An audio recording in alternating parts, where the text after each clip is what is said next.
have friends, have good positive people around you, surround yourself with people who make you feel good, because that goes a long way. And if someone doesn't make you feel good, then don't hang around them. Yet attitude means, how can I proactively change the way I think? How can I proactively increase my life? How can I proactively create better relationships and better work situations for me to enjoy it? And welcome to the GAP, the Get Attitude Podcast, The Gap, bridging the gap from who you are to who you want to become and from where you are to where you want to be. Hello, my name is Glenn Bill, founder of the University of Attitude, keynote speaker and author of the international best-selling book, The ABCs of Attitude. I've been fortunate enough to help tens of thousands of people get attitude. Attitude, the secret formula to success in your business and in your life. And this podcast will help you get yours. So, let's get some.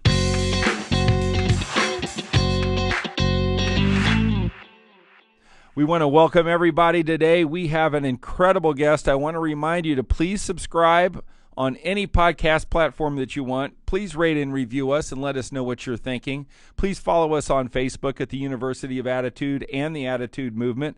And certainly follow me at Glenn Bill Speaker on Facebook as well. Today, we are going to shed some light on your life. We have an absolute angel. You're going to love her smile. You're going to love her presence.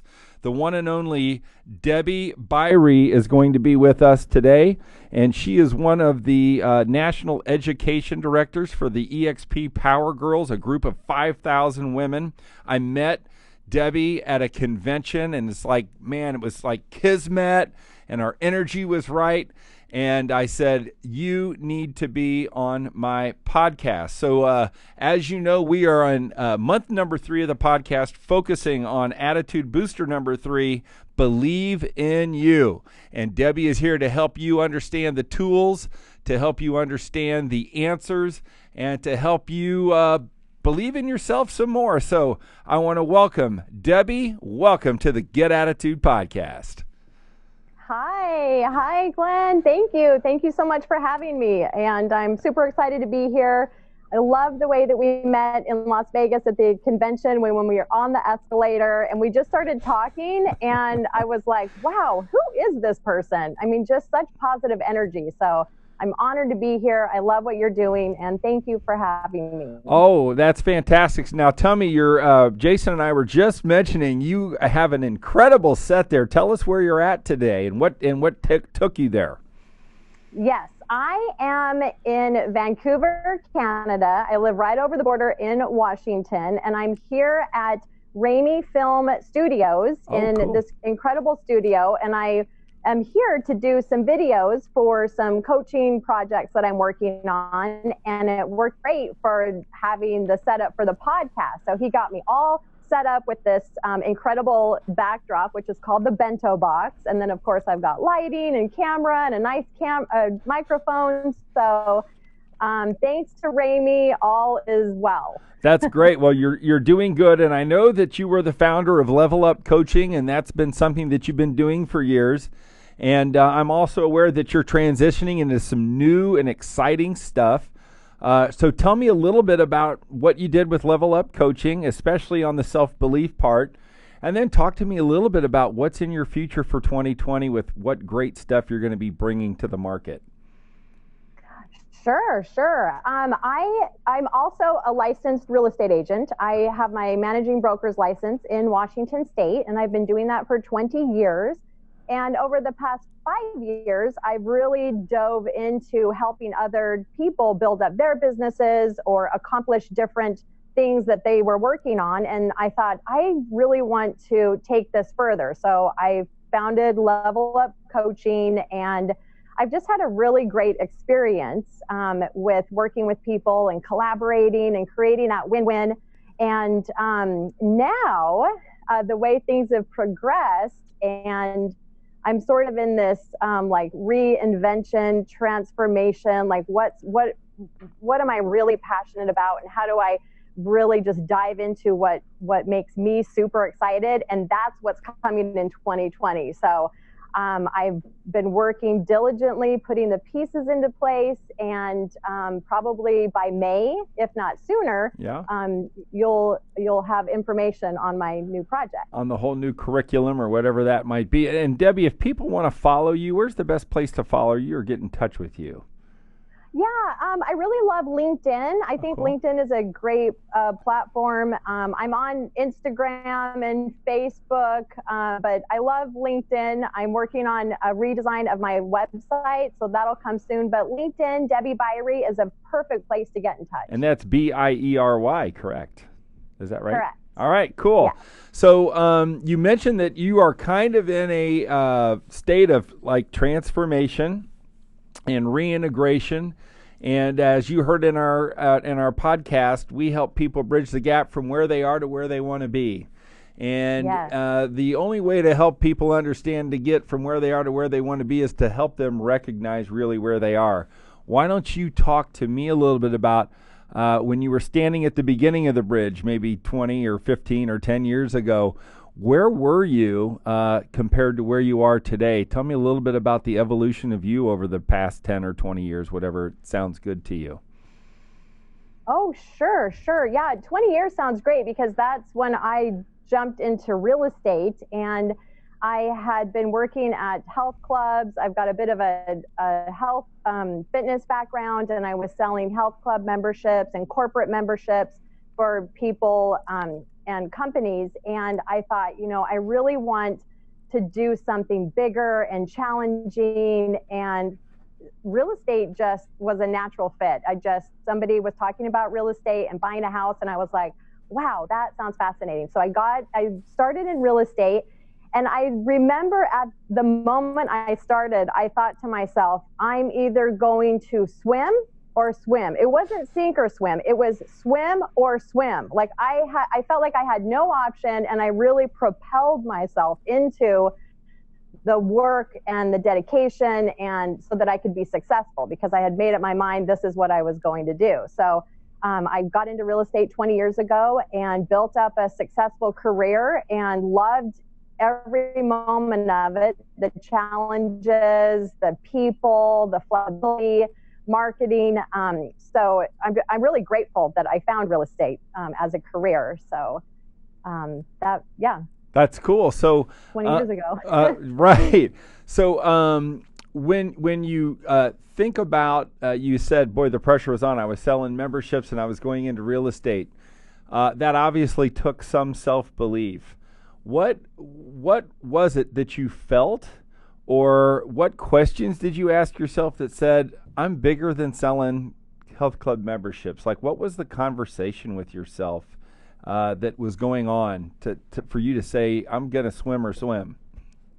Yeah, that's a great question. At the time I was making great money and having a great experience at the club that I was working at, but I wanted to feel more. I wanted to have a challenge. I think really it was, okay, the sales of the health club memberships feels pretty easy, been there, done that. And I wanted something bigger. And I was thinking to myself, I want to have a profession. I want to make more money.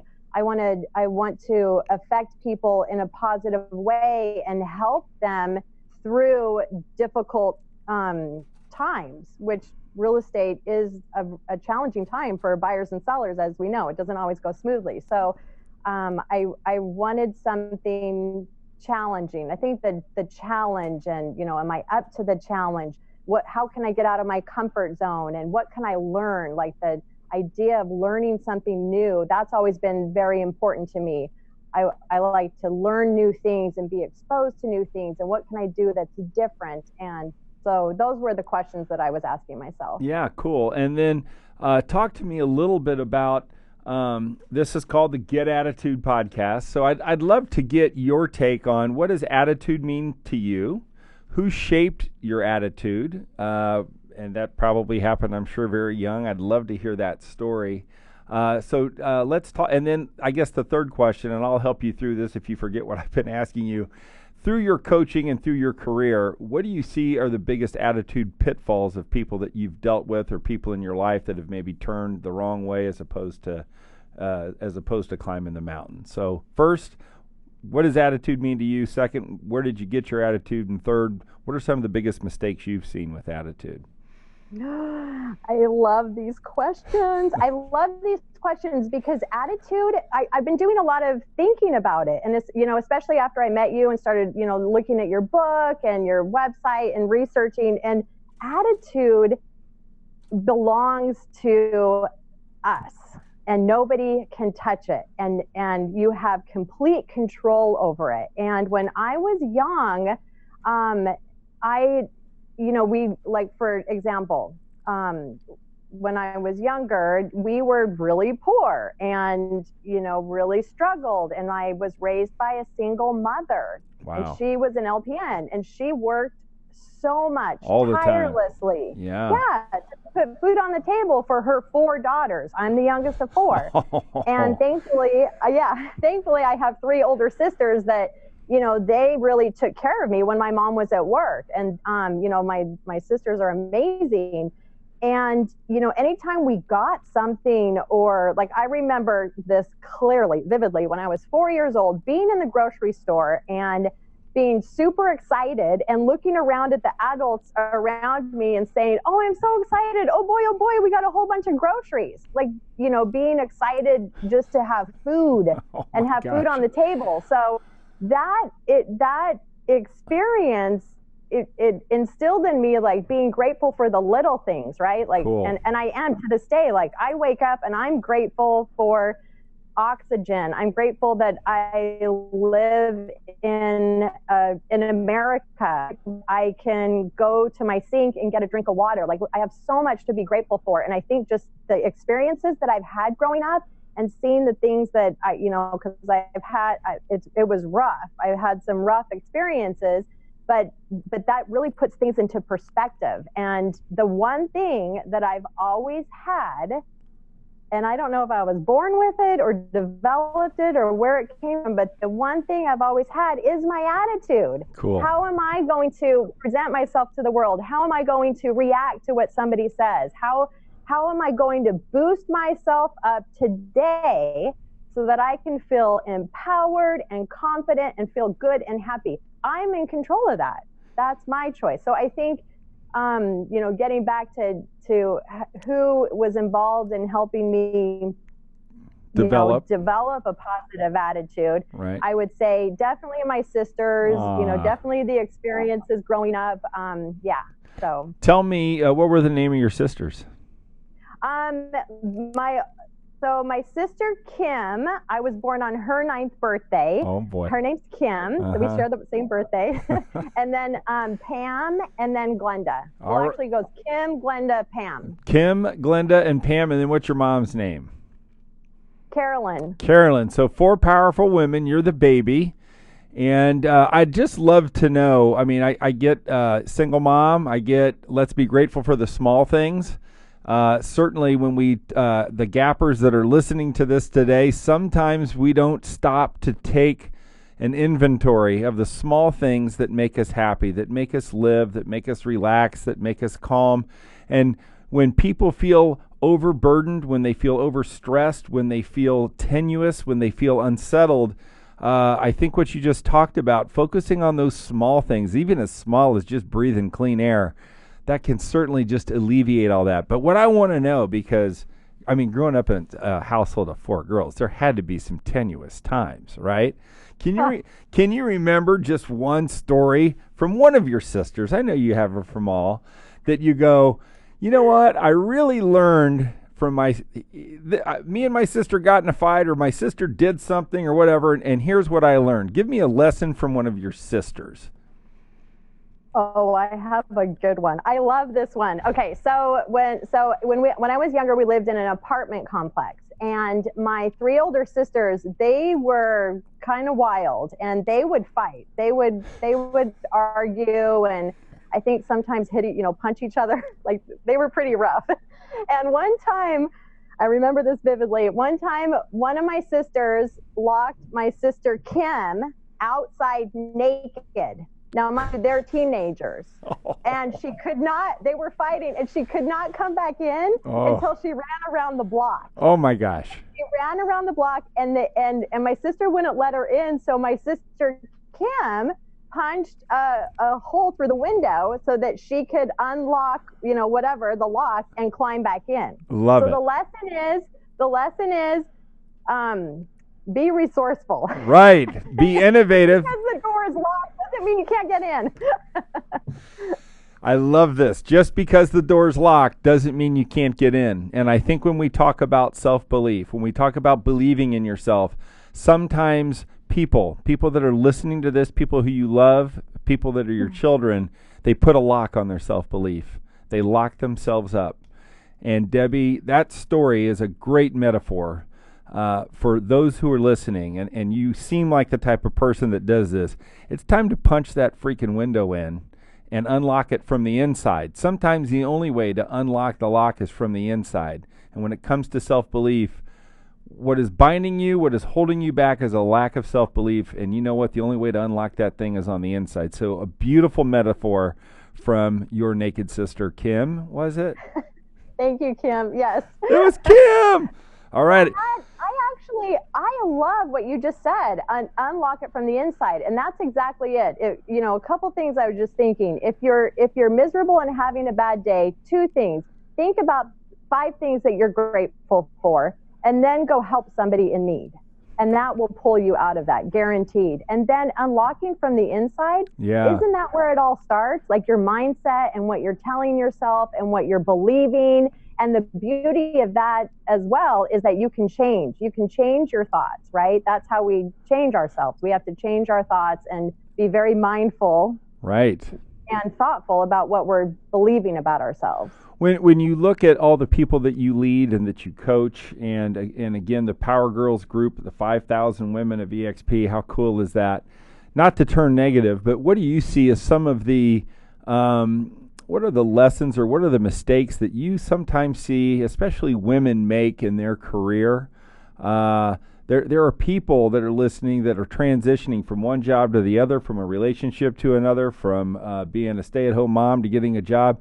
People, when you look at those challenges in people's lives, what are the mistakes that people make when it comes to either self-belief or just how they approach it? What's your thoughts on that?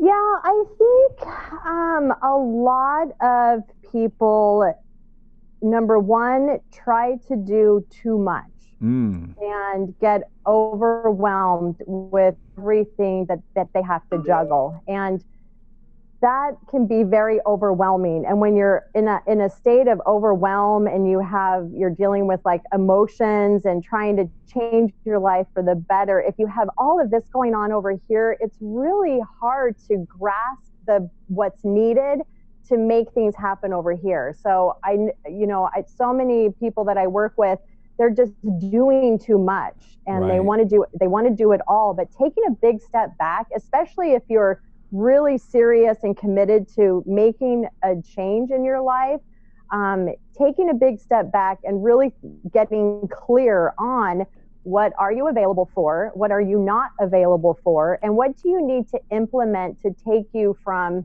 here to here. That's great. And it does take some time and taking some downtime. So I think a lot of times people get just overwhelmed, and then when they're spiraling in that sense of overwhelm, we forget that we have the power and control over ourselves, and we get so caught up in the hamster wheel and the habits and the negative thinking. And so really just taking some time to take a step back, have some reflection, be self-aware, and really get clear on what you want to accomplish. That's fantastic advice, Debbie. That's so good. And the University of Attitude, we have a course called the Clarity Summit, and we actually do summits with 16 to 32 people where we actually work with people for a day and a half to get clear. But what you said was so true. Sometimes we just take too big of the bite of the apple. And when you talk about self-belief, when you're doing too much and you can't focus, then you're not doing anything good. And if you want to talk about an erosion of being able to believe in yourself, all of a sudden now I'm failing at everything. So your advice, Debbie, was that was really, really good. You've given us 2 great nuggets. We are here with the great Debbie Biery, EXP Extraordinaire Realtor, Business Builder, and Life Coach. Now we're going to play our little game called Knowledge Through the Decades, and this is how we close all of our podcasts, where we take a walk down memory lane to try to figure out what attitude lessons you've learned through your life. And so as we always start off, most people don't understand or remember when they were born, but when you think about a little baby, or when you think of yourself as a little baby, what would be the attitude lesson or nugget that you could give our gappers when it comes to being an infant? It's okay to kick and scream and cry for what you want. And I mean that in this way. If you, if you're struggling or you want to change something about yourself, you don't have to do it all yourself. Reach out to someone, get a coach, get counseling, get a positive support group. So I think, just reach out and let other people connect with other people and let them help you. And I think, the point on that, Debbie, too, is sometimes you got to let it out, Yeah. Sometimes you got to cry. Sometimes you got to kick. Sometimes you got to scream. And that can be a great stress reducer. Go ahead. Absolutely. And the other thing is, and that's okay, because we're all human, right? We have emotions where there is no right or wrong. Like, we put so much pressure on ourselves and think we're the only ones experiencing this. No, it's part of the process. It's part of the journey. And kick and scream and take up space and just, let it all out. Yeah, the bottom line is it certainly improves your attitude. I mean, sometimes you got to let it out, and then boom, it improves your attitude. So Debbie Biery and her 4 sisters, you're always looking up to them, and now you're 10 years old. That's about 3rd or 4th grade. I'd love you to take yourself back in time to 3rd or 4th grade. Tell me the attitude lesson you learned in your life, maybe from a story or from an instance. What was the lesson for you as a 10-year-old? Well, the first thing that pops into my mind is a birthday party that I had one time, and it was a roller skate party. And I had a big party at a roller rink, and it was a lot of fun, and I had a lot of friends, and I was able to be around people and have a big party, and that really meant so much to me. It was such a special time, and I remember so much about it because it had such a positive impact on me. So I think, friends, have friends, have good positive people around you, surround yourself with people who make you feel good, because that goes a long way. And if someone doesn't make you feel good, then don't hang around them. I love it. I love it. And that is so good. When I think about that, the lesson is obviously celebrate your monuments, I guess, right? It's always good to celebrate. Yeah. It's even better to celebrate with others. And if somebody's out there listening to this, maybe it's time for you to have a party for yourself. And I'm not talking about a pity party. I'm talking about a real party, right? So if you're listening, if you're on the beach, right? If you're walking down an alley, if you're sitting in a car, I don't know what it is. I want you to ask yourself, when's the last time you had a party for yourself? And my guess is it's too long. And my challenge to you, if you're listening to this, is to think about Debbie's words. And you know what? Maybe it's time to have a party for yourself. So there's cute little Debbie. She's 10, and then she goes and graduates from grade school and high school, and then you end up in college. Maybe you did, maybe you didn't. I don't know. Talk to me about being 20, and what was your attitude lesson when you were 20? What was life like for you? Oh my goodness, so many lessons in that age, that time frame, thousands upon thousands. I would say, so I went to the community college in Bellingham, Washington, and I was trying to decide what I was going to do. What did I want to get my degree in? And I was going to be a child psychologist because I love children, and I thought, perfect, I'm going to help children that are suffering and help them to be happy. And I ended up taking a portion of my funds that I got for college, and I turned around and I bought a cleaning company. Wow. So I ended up, it was cool because it was offices. So it was pretty easy. It was great money. And then I just kept working. I helped a friend build their cleaning company. I ended up selling my cleaning company and that's when I went to work for the one of the health clubs that I worked at, and that was really good money. So I really dove into making money and working. And there was one time I was working like 3 different jobs when I was in my 20s, early 20s, right around there. And I was having so much fun, like raking in the dough, and it felt so good. I was like, I can make money. I can write my own, commission check. Like, I just loved that sense of empowerment. Like, wow, look at what I can do. So I would say a lesson, a great lesson, especially for those in their 20s and at any age really, is get a mentor. Have a mentor and someone that you can learn from, that's in a profession or in a field that you're interested in, or just someone that you admire. Reach out to them and just have a mentor. I think we can just get so much wisdom and learn so much from a mentor. So did you have so it's okay, so you were in college, you're like, yeah, this is good, but I'm taking the money and buying a freaking cleaning company. That's literally what you did. Yeah. Wow. Okay, so was there a mentor that helped you decide that? I did.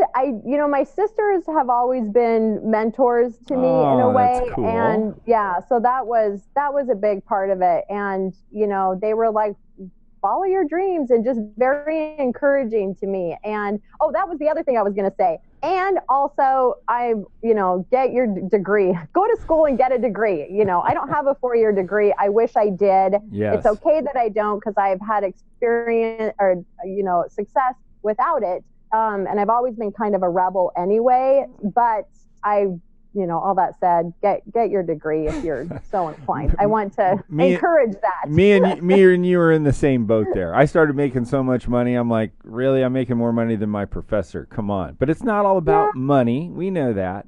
Exactly. But I think the lesson is that you know what? There's no set pattern, and sometimes you got to trust your gut. And sometimes your attitude, no matter how young or old. See, some people think they're too young to take the chance. Some people think they're too old to take the chance. And the bottom line is that's all bullshit, right? Yeah. If it's time to take the chance, it's time to take the chance. And I think that's the attitude lesson. Absolutely. And that's something. Now, did you have your own apartment then, or did you still live at home? Oh, no, I had my own place. Did you? Do you remember? Do you very... remember the address? I don't for the address. Okay, no. I was just curious.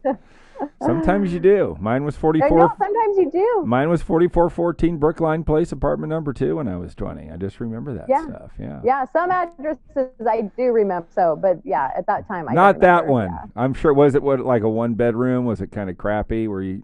Yeah. Did you consider yourself a clean? I mean, was your place clean or was it kind of messy? I don't remember. Well, no, okay, messy. It was messy. I'm messy.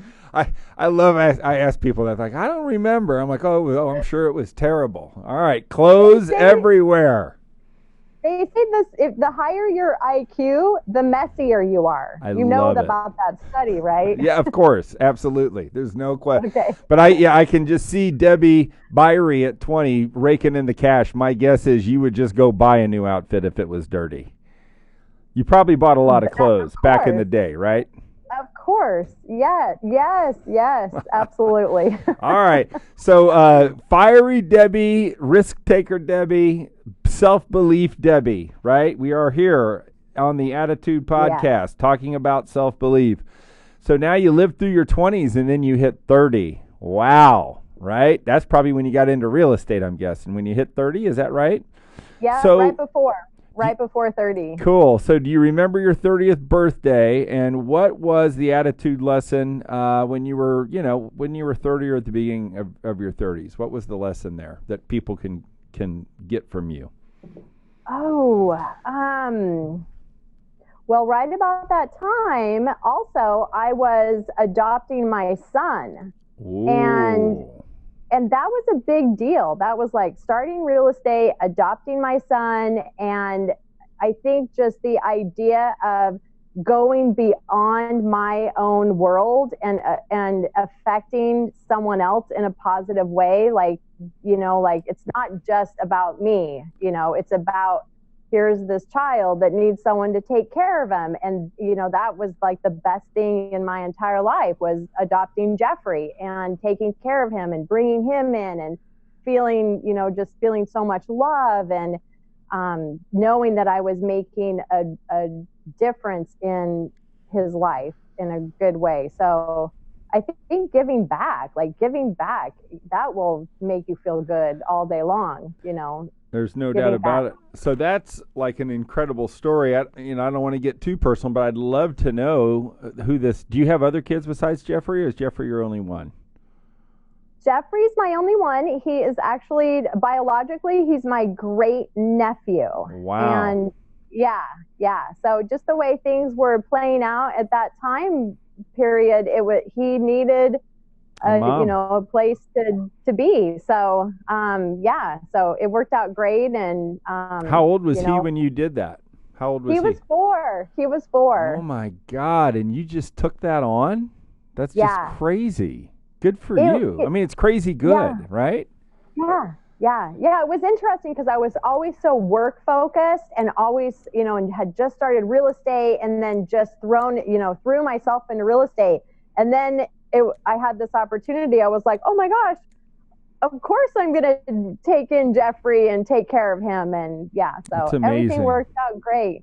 That's an amazing story. Congratulations. Talk to our listeners, those who were adopted and those who are adopting, and those who don't know much about it. What's there to know about the adoption process, or if you're thinking about adopting, or if you are adopted? What are some of the, obviously this was you, this is your life. What nuggets could you just give people that are in that situation?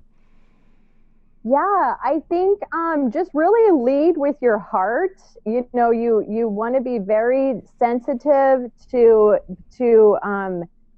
how people are feeling. Not only if the child who's being adopted, but the whoever, like the birth parents are, or the people that have been taking care of that child. And sometimes people just need help, and it's not that they don't love the child. It's just that they need help, because they have to, work on themselves. And so just being really, really sensitive and gentle, and having a lot of love and grace, and really, refrain from judgment. Like, it's so easy to make judgments on people and make judgments on situations. And, we really have to be careful of how we judge others and how we judge ourselves. That's a big attitude, key right there. It's like, what are you thinking about other people? What are you thinking about yourself?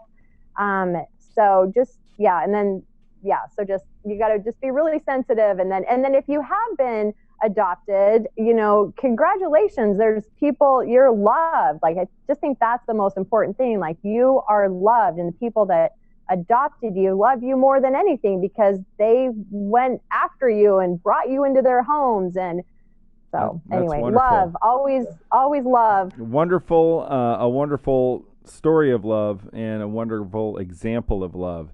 So you got this 4-year-old as a 30-year-old, and now you're 40, and now he's a teenager, right? Yes. And you're 40, and you're going, holy crap, I'm 40. I was just 20, owning a cleaning service, right? Is it like, wow? So tell me, go ahead. I know something brilliant came in your head, so tell me, what were you thinking? Well, just, when you said that, it's like, yeah, I did go, oh my gosh, I'm 40. I was just 20 yesterday. It's amazing how that happens. And I remember thinking, wow, it's true what they say. Time goes by so fast. Yeah. And so here's the thing. If you are sitting on the fence about anything, forget about it. Go after what you want to do. There's never going to be a perfect day. Your hair isn't going to be perfect. The perfect scenario is not going to happen. You create the perfect moment by going out there and propelling yourself into what it is you want to do. And you just have to do it. And who cares if you fail? If you fail, bravo, because at least you're living and you're getting butterflies in your stomach and your heart is beating fast and you're taking a chance and taking a risk. And, that's my message for 40. I know I kind of went off on that, but you have to just go for it. Right. It's like Les Brown used to say, know your vitamin. And I always said, make failure your vitamin. I call it vitamin F. I'm going to go get some vitamin F today. I'm going to keep failing, right? Yes, I love that. Well, Debbie, I just think you're the best. Knowledge through the decades, that was awesome. The bottom line is Debbie's advice on your way to believing in yourself is it's okay to let it out. It's okay to say it's time for me to celebrate and have a party for myself. It's okay to say I believe in myself to go out and buy my own business even though I'm too young or too old. I don't really care. It's okay to believe in myself to take on the responsibility of another child at 30, which is incredible. And it's okay to have self-belief when you're 40 and saying I need some vitamin F because you know what? Crap, we're 40. It's over. So it's like burn your boats and go. So the lessons there were great. The metaphor of your sister bringing to us about the entrapment and the entombment of our self-belief. If you want to unlock that lock, you got to go inside to do it. And so, Debbie, I just want to thank you for giving us your heart and your soul today. Is there anything you'd like to leave our audience with? And if there's a way to reach out to you, if people are moved by what you said or want more of you, just, again, let us know how to get a hold of you and maybe a final thought from you. Yes. I wanted to see if I could read something. Of course you can.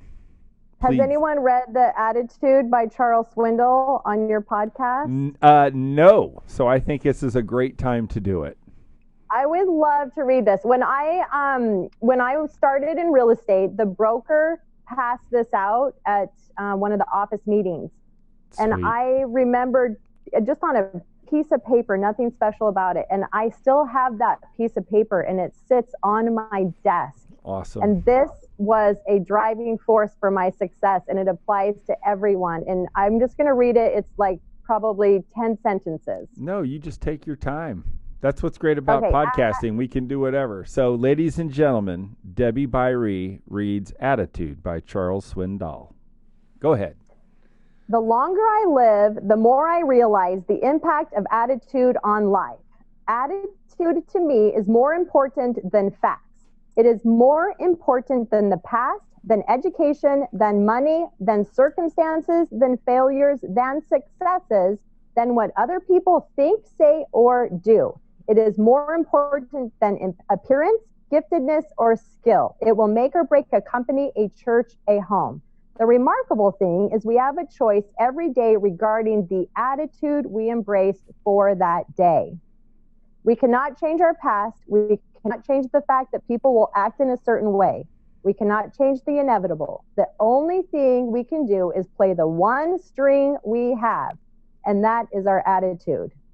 I am convinced that life is 10% what happens to me and 90% how I react to it. And so it is with you. We are in charge of our attitudes.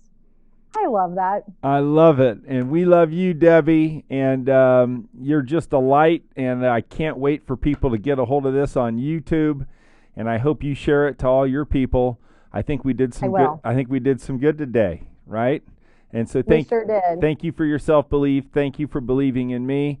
And I look forward to the next time you and I share the stage or do something cool. That sounds awesome. Thank you so much. I really appreciate it. This has been awesome. Thank you. Awesome. Well, Debbie, thank you so much. We will be looking forward to following Debbie. You can look her up on LinkedIn. That's the best way to get her. And we'll call that a wrap from The Gap on Attitude Booster number 3, Believe in Yourself, with the great Debbie Biery.